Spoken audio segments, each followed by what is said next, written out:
RuneScape 3 is getting its first ever Leagues game mode, but all we know up until this point is that it begins on September 15th and ends on the 10th of November. We know there's going to be a task system, and we know there's going to be relics. Relics being powerful passive upgrades that you can pick and choose as you progress through the League. As of my previous video, new information has dropped, starting with a 7-minute video about more relics and more information about the League in general. Get ready to rewrite the rules, break metas, and bend RuneScape to your will in our first ever league, Catalyst.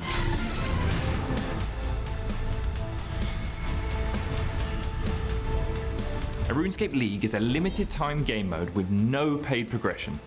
You'll start from scratch in the familiar surroundings of Lumbridge Castle. But don't get too comfortable, because this is RuneScape like you've never seen it before.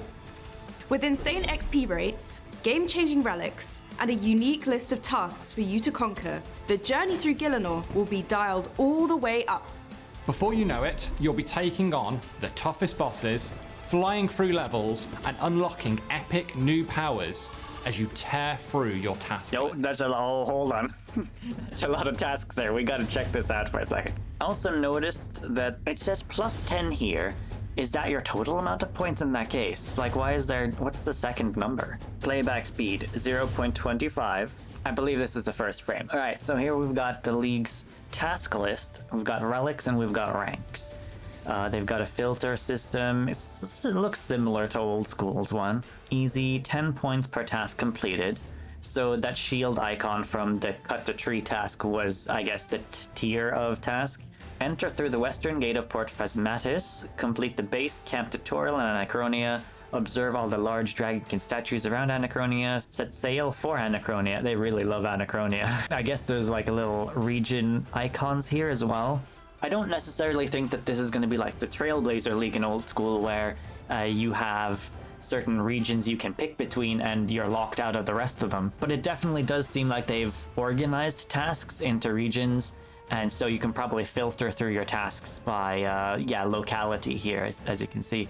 So if you want to do Anachronia tasks, you can probably filter out all the Anachronia ones. Build a god statue in Taverley, enter Menopause, catch a world gig at Het's Oasis, clear the fort debris carried at Dig Site. Oh, and also we can see the different thresholds for the various relic unlocks, with most likely a few relics to pick between at each threshold. Don't know the amount of points you need for the thresholds yet, though. It's interesting that Lunar Isle has its own icon and doesn't just use the Fremenic one. I'm recognizing a lot of these from old school, so it is very possible that they've collected quite a few tasks from old school. As you tear through your task list.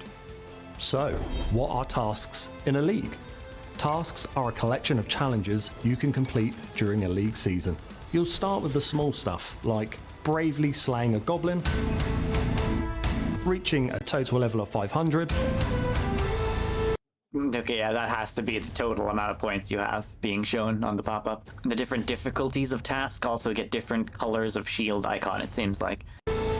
Or even slaying Raziel 100 times. But that is just the beginning. From taking down hordes of tormented demons, challenging necks, and uncovering the secrets of Anachronia, tasks come in all shapes and sizes. No matter how you play, there will always be another task waiting for you. And probably another epic guitar riff too. Seriously, who keeps doing that? Completing these tasks will earn you League points, which is where things will get interesting.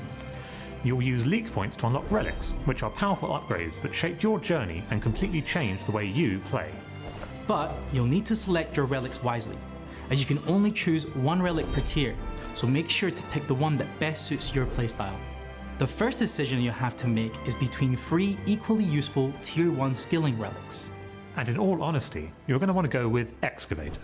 This relic choice gives you a super useful tool, which functions as both a pickaxe and a mattock at the same time.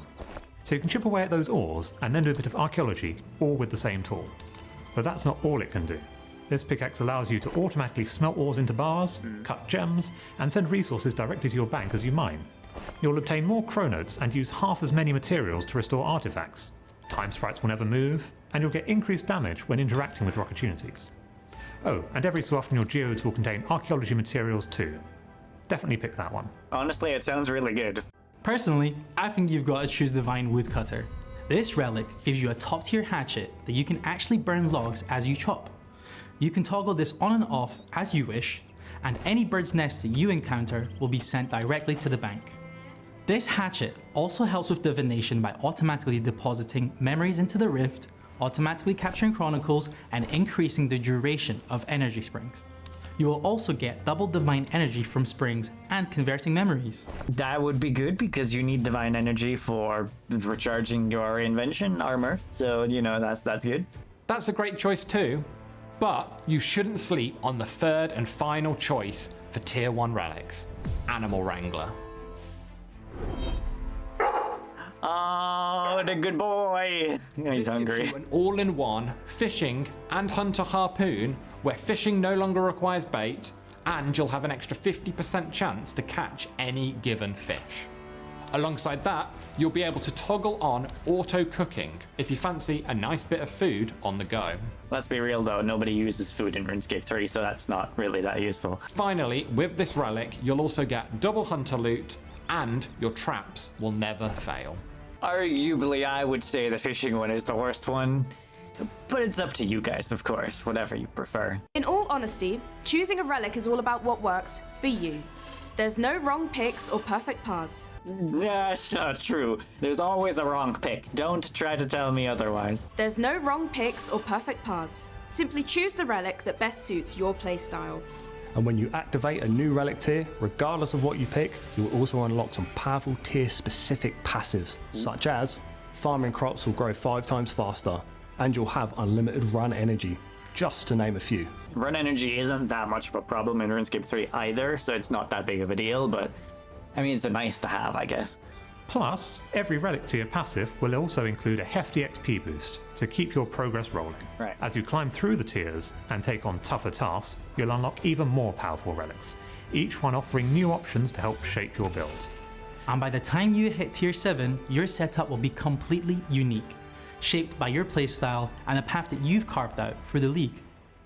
Each tier will add a new layer of strategy, bringing a fresh variety of options tailored to different playstyles, from skilling focused setups to PVM specific paths. And yet, you might even spot a few familiar favourites too. Feeling competitive? Well, the more league points you collect, the higher you climb on the Catalyst League high scores, where you will be immortalised amongst the greats. And at the end of the league, you'll receive your very own League's trophy, showcasing the tier you finished in, all the way from bronze to dragon. They look cute. Dragon one looks a little bit mid, but they generally look cute. The old school dragon one looks way cooler. The question is, can you make it all the way to the top and earn the coveted dragon trophy? Right, so the ranks tab in the league's menu shows you what amount of points you need to get to different trophies. And it seems to be very similar to old school's thresholds for the different trophies. And so you need at least 2,000 points to get the bronze trophy, otherwise you don't get any trophy at all. Yeah, I will say the old school dragon trophy looks way cooler. When the league ends, you'll be able to cash in your hard-earned league points for exclusive league-themed rewards. What's it gonna be? Available back in the main game. For the Catalyst League, you can get your hands on a new outfit that comes with 3 different tiers, so you can show off exactly how well you did. Alright. A new hatchet, pickaxe, and harpoon override. The outfit looks alright. It's not like my new favorite outfit, but I do like the color scheme. It's got some purple in it. I like that. I will say I really like the wood cutting axe. Like, it's simple, but it's a little magical at the same time. And the new Catalyst staff and override. Looks completely Alongside alright. this, we'll also be throwing in a new cosmetic aura, a new League's pet, combat ability overrides, and teleport animations. But you'll have to wait till launch to get a glimpse of these rewards. As this is our first league, we want to make sure that we're laying the proper foundations for the league's game mode, creating something exciting to play now, but also that sets us up for new and interesting twists in the future. With Catalyst, you will have access to every region in Gielinor right from Okay. the start, Okay. giving you the freedom to carve your own path. And with greater freedom comes greater challenge, as you'll have the flexibility to plan the most efficient method to complete the tasks you want to check off. So this is what the home teleport animation looks like. And figuring out which strategy is best to reach your goals. If all that sounds exciting, you'll be thrilled to hear that our Catalyst League will be releasing on September 15th. So, what's next? Be sure to keep an eye on our socials and our upcoming news posts, because starting later this week, we're going to be revealing brand new relics every day, right up until the launch. Prepare to rewrite the rules of Gielinor and be part of something big with our first ever RuneScape League. Start theory crafting, as the catalyst is calling. All right, so that's the announcement. So there is no region locking like in Trailblazer leagues on old school, so that's a good thing and a bad thing, really. It just means that you have to prioritize what tasks take less time. You kind of have to filter through the tasks because there's so many tasks to do normally on old school, at least. And so Trailblazer has been nice in that sense because it kind of targets you towards a specific area, and then you have like this list of tasks that you like kind of have to push yourself through, rather than just having access to everything, because you generally just don't have time to complete everything. Generally, time is the main problem that's fighting you in a league where you have access to everything, and especially towards the higher point thresholds, it might be better to just ignore some of the lower level tasks because they might take longer than, say, a higher one would take to do. So when you log into League's Catalyst, like they said, the first thing you're going to be doing is picking between the 3 starter relics. You don't have to gain any points before you pick one of those, and it also seems that you will start with 4 times higher XP than normal, and then obviously as you're progressing through the relics, everyone will give you more XP as a baseline. So that seems to be where we're at right now with all the information. It's a hard choice between the pickaxe and the divine one. It doesn't seem like you can bank logs with the divine axe, like you can bank ore and bars with the pickaxe. And I guess the pickaxe might be popular for people going melee builds because you'd be able to fast track your way through smithing and make yourself strong level 90 armor through smithing, and then you'd be set, right, to take on most combat challenges. And I guess speeding your way through the 120 skill of archaeology would be really good as well. So I definitely see a lot of uses for Excavator, but I think that Divine Woodcutter is going to also be popular in terms of like it's easy to get recharges for your armor because, well, invention armor and high level armor in general use up a lot of energy. So unless there's ways to reduce the divine charge you need for armor, maybe through a different relic or through a passive unlock that you get when you meet a threshold, that might be something to consider as well. Though I guess, yeah, you wouldn't have as much need for mining if you were to, say, go a range or a magic build, or even necromancy. Hell, necromancy is probably the way to go for combat, right? So you might not find as much use in the mining one then, even though it'll help you speed along with a lot of the relics, which there's a lot of good relics through archaeology, not to be mixed up with the League's relics. Archaeology has a lot of good unlocks as well, so it's definitely useful to have. And I do feel like the pickaxe itself outclasses the hatchet or the woodcutting axe in general. And with the whole auto banking thing, you gotta remember that divination gives you porters, so you could essentially auto bank any skill with the divination energy that you get through the Divine Woodcutter relic. So it's a hard choice, honestly, between Excavator and Divine Woodcutter. But hey, I could be wrong. It's hard to tell. We've only so far started with the first tier, right? So who knows what could happen in the other tiers? But it's just some food for thought, you know. I'm not even considering Animal Wrangler, to be honest, because Hunter, this whatever, like, okay, the traps don't fail, and like nobody even needs food for fishing, so fishing and cooking is not really relevant at all. You generally don't even want to be using food when doing combat because it removes your adrenaline and makes your DPS go down. So, like, if anything, you'd want herblore more than fishing to heal yourself through like brews and restores. Though I suppose having access to a lot of jellyfish would be useful. But again, you're picking a whole relic for one item at that point. But this is the fun thing about League, right? It depends how you play. And if you're focusing mainly on skilling, then all this combat stuff that I'm talking about doesn't really matter at all. So it really depends what you focus on. And at the end of the day, it's just about having fun. Just pick whatever you want, you know? I'm excited. It's always fun jumping into the leagues. So it's cool seeing it come to RuneScape 3. And we'll have to stay tuned for some more relic information throughout the coming weeks. I figured I'll just throw in the relics that were mentioned previously as well. We know that there's a relic called Banker's Note, which lets you access the bank anywhere in the world and also allows you to note and unnote items from anywhere.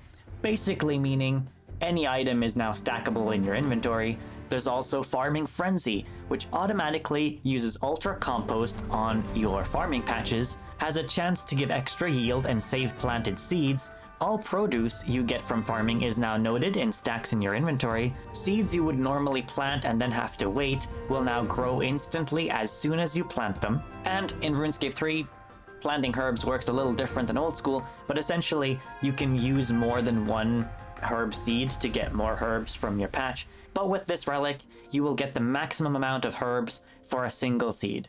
And finally, Golden Footed, an agility relic, which gives you agility experience every 6 seconds.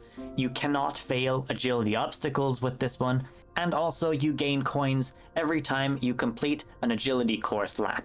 For now, I'll leave it there, and let me know what you think in the comments below. Drop a like on the video, it would be amazing. Let me know which one of the tier 1 relics you're thinking of picking up.